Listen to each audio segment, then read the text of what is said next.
તો ખરેખર ઘણું સારું થાય.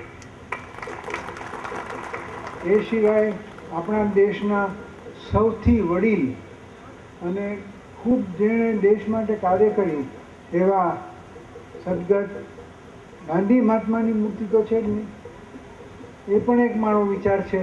અને એમાં આપ સૌને મારી વિનંતી છે કે બને એટલો સાથ સહકાર આપશો. એ માટે હાથ લાંબો કરીને મારે માંગવું નથી.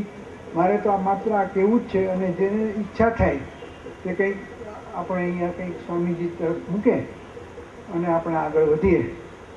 સ્વામીજીનો ફરી ખૂબ ખૂબ આભાર માનું છું. જય કિશન સાથે તો હું ક્રિકેટ પણ રમ્યો હતો, એમને ઘણી વાર ત્યાં મળ્યો હતો. હવે એ બધો જમાનો જતો રહ્યો, પણ આજે અહીંયા એમની પ્રતિમા મુકાઈ છે તો તેનાથી મને ખરેખર ઘણો આનંદ થાય છે.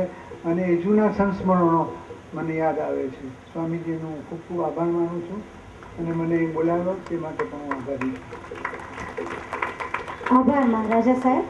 ભારતના મોટામાં મોટા સંગીત સંગ્રાહક છે, તેમને અત્રે ઉપસ્થિત થઈ અને બે શબ્દો કહેવા માટે વિનંતી કરું છું.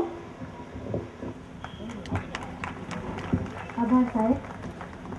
હિન્દી ફિલ્મ સંગીતમાં 3 ક્રાંતિઓ આવી. સને 1941ની સાલમાં સંગીતકાર ગુલામ હૈદરે ખજાનચીની ફિલ્મો દ્વારા પહેલી ક્રાંતિ સર્જી. ખજાનચીની ફિલ્મથી શમશાદ બેગમ પ્રથમ વખત પાર્શ્વ ગાયિકા તરીકે હિન્દુસ્તાનના સંગીત ચાહકોના દિલમાં વસી ગયા. બીજી ક્રાંતિ, સંગીતમાં બીજી ક્રાંતિ સને 1944માં નવસાદ દ્વારા રતન ફિલ્મથી આવી. અને ત્રીજી ક્રાંતિ 1949માં બરસાતના ગીતોથી શંકર જયકિશન દ્વારા આવી. ત્યાર પછી કોઈ ક્રાંતિ નથી આવી. આ ક્રાંતિ છેલ્લી ક્રાંતિ હતી.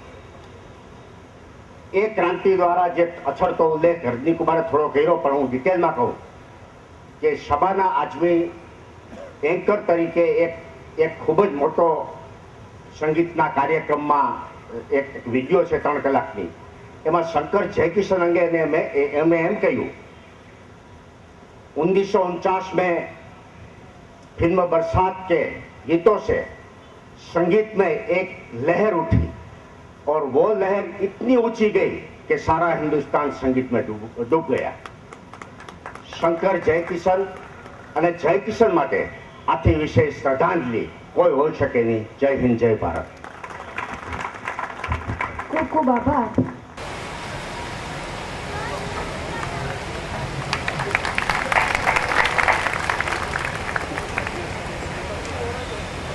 પ્રાતઃસ્મરણીય